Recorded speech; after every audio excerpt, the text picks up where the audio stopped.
சூரியநாதம் கூறுவது, ஒன்றைச் செய், நன்றாய்ச் செய், திருந்தச் செய், விழித்துச் செய். இப்படி கூறுவது நம் வாழ்க்கை முன்னில் வர உழைப்பு. இங்கு சிவவாக்கியர் யோக நிலையில் உருத்தரித்த நாடியில் ஒடுங்குகின்ற வாயுவை கருத்தினால் இருத்தியே கபாலம் ஏற்ற வல்லீரே, விருத்தரரும் பாலனாவர் மேனியும் சிவந்திடும் அருள் தரித்த பாதம் அம்மை பாதம் உண்மையே.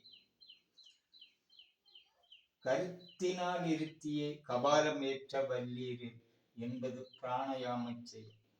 அது இன்று சிறு குழந்தைகள் பருவத்தில் ஆற்றில் குளத்தில் முங்கி குளிப்பதில் 1, 2, 3 என்று எண்ணுவது.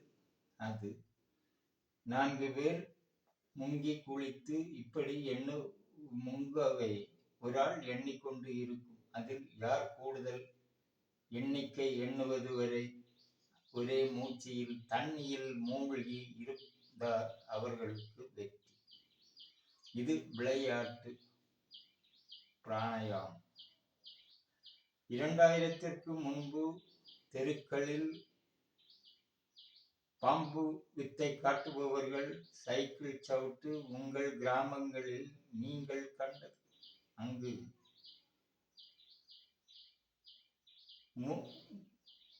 முகத்தை மண்ணுக்குள் புதைத்து சுவாசம் வெளியே போகாத வண்ணம் தலை மூடி மண்ணிட்டு மூடி 5 நிமிடம் நேரம் கழித்து அந்த மண்ணை மாற்றி முகத்தை எடுக்கும் போது அங்கு அந்த ஆள் உடலில் வியர்வை கொட்டுவதை பார்க்கலாம். இது வாழ்க்கை பிராணாயாமம்.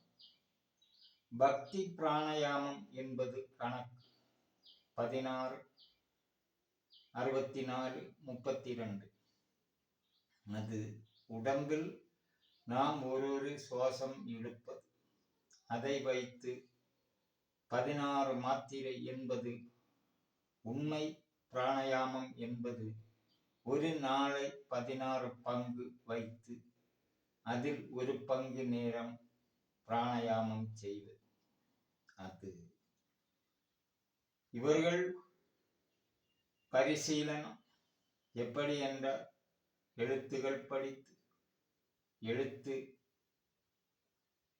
பேசும் நரம்பு ஒலிகள் செயல்முறை அறிந்து ஆசான் ஆகி அதற்கு விளக்கங்கள் எழுதி பண்டிதன் ஆகி அதன் பிறகு மனைவி குடும்பம் சொத்து விட்டு இவர்கள் காடுகளில் சென்று தனியாக அஷ்டாங்க யோகம் கற்றுக் கொடுப்பதில் உடலில் பரிசீலித்து பிராணாயாமம் உட்கொள்ளுவது.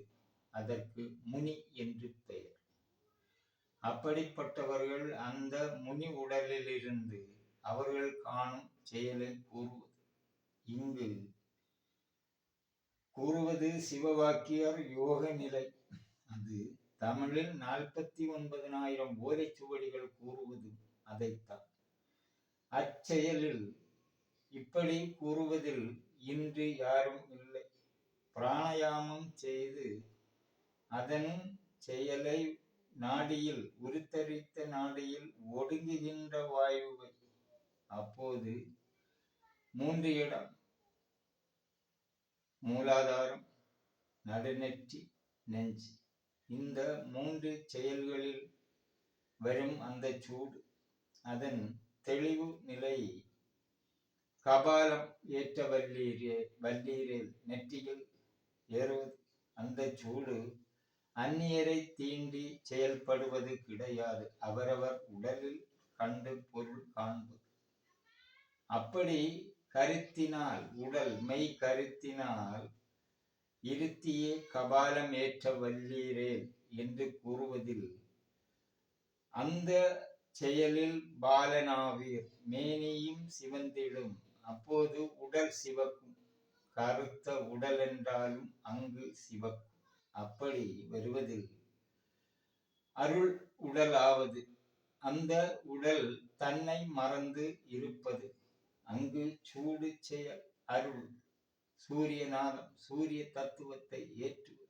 அப்போது இங்கு கூறும் செயலை பிராணயாமம் என்று கூறுவதில் யார் எதை கூறினால் எப்படி புரிவார்?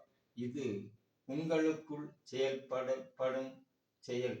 நீங்கள் ஒரு சுவாசம் எழுப்பது, அந்த சுவாசம் செயல். அதன் பொருளை படித்து அதன் செயலில் நாம் செய்தால் நமக்கு செய்பவர் உடலில் பொருள் காண்பது, அது பிராணயாமம். அச்செயலில் நாம் வந்தால்தான் இங்கு கூறும் செயல்கள் ஓலைச்சுவடிகளில் வரும் பொருள் காண முடியும். அது ஏதோ ஒன்றை படித்து எப்படி கூறினாலும் நடக்கும் என்ற செயல் கிடையாது. இங்கு வாய் கொண்டு பாயசம் வைத்து கூறுவது கிடையாது. உடல் பொருளில் காண்பது, அது அவரவர் உடலில் காண்பது.